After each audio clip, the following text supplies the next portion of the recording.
大家好，我叫萨维尔。今天我想跟你们分享一下我学中文的方法。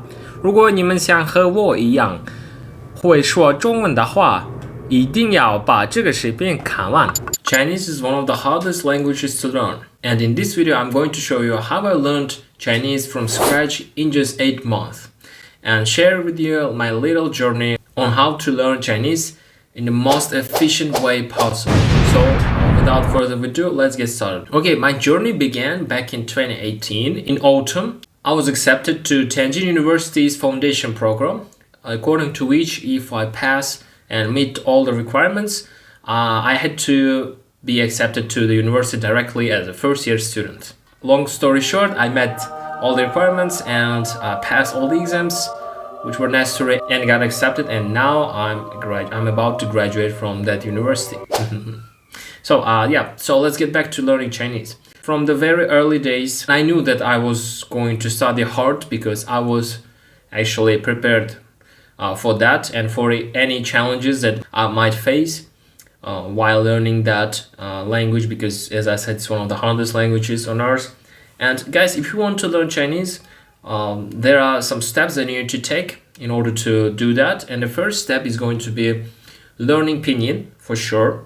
Pinyin is a set of Latin letters, just like English letters, which help you to read all the Chinese characters and words. Yeah, basically that's sort of a description on how to spell and read the words in Chinese. Once you master Pinyin, you're gonna be able to speak Chinese. Congratulations. Right, and the other thing that you're gonna need to learn is the second thing.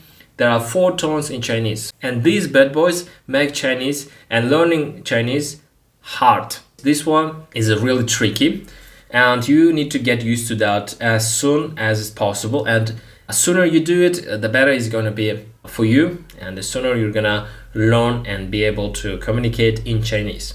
So once you mastered Pinyin and tones, it's time to get ready, to get your hands ready, because you're gonna be writing a lot with your hand. Whether you're left-handed or right-handed, you're gonna use most of the cases both.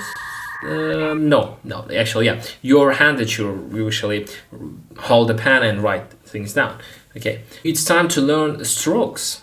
Strokes are the essential parts. Sort of, if you divide one character, Chinese character, into several parts, it's dividable actually. Yeah, you can see the meaning in almost every Chinese character. There is a meaning behind it. That's why you're gonna be learning it, and in parallel you're going to be learning on how to write those characters, those hieroglyphs. And yeah, the first moment is gonna seem hard for some of you out there, but I encourage you to not give up and keep it going, keep grinding, because in the end it's gonna be easy. It's gonna become easier and you're gonna eventually master. Right now, for example, in the beginning I couldn't write a single character, but now I can easily write them, and my writing speed is pretty fast now because I've trained my hand a lot. I used to write a lot, and while practicing and while learning characters, that's why I trained my hand to write. Now I write letters, and sometimes I teach Chinese. As you can see, I have a whiteboard over there. Yes, I write things down on my whiteboard as well as on my notebooks. I write pretty fast. It for sure obviously takes practice and some time, but also you're gonna need to write a lot, guys. Really, if you want to learn Chinese, you're gonna need to write a lot of those characters, because we don't have the alphabet like we do in Korean languages or other similar languages. We don't have alphabet in here. We have just you and your hand, and with 90k plus, literally, there are more than 90,000 Chinese characters officially in Mandarin or in traditional Chinese. I'm not quite sure, but still, yeah, there are more than 90,000 characters. That's why you don't need to know all of them. Basically, even Chinese themselves, as far as I'm concerned, they know like from 8 to 12,000 characters, and that's pretty much enough.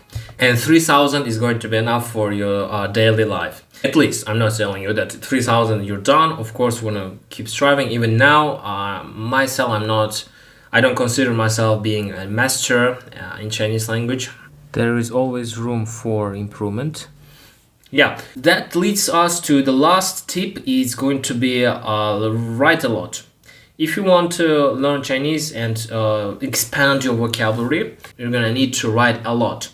I used to write like literally hundreds of times a single word, a single character in Chinese in order to remember it, memorize it. You see the key, you see the thing that while we're writing down the things with our hands, our brain also tend to memorize them, like a verbal form as well as with the written form. That's why it's really beneficial to write the things down and for sure to practice them. And the last tip that was that, and an extra tip for those who watch till the end and stick till the end, is going to be practice. Find some Chinese friends, even if you're not in China.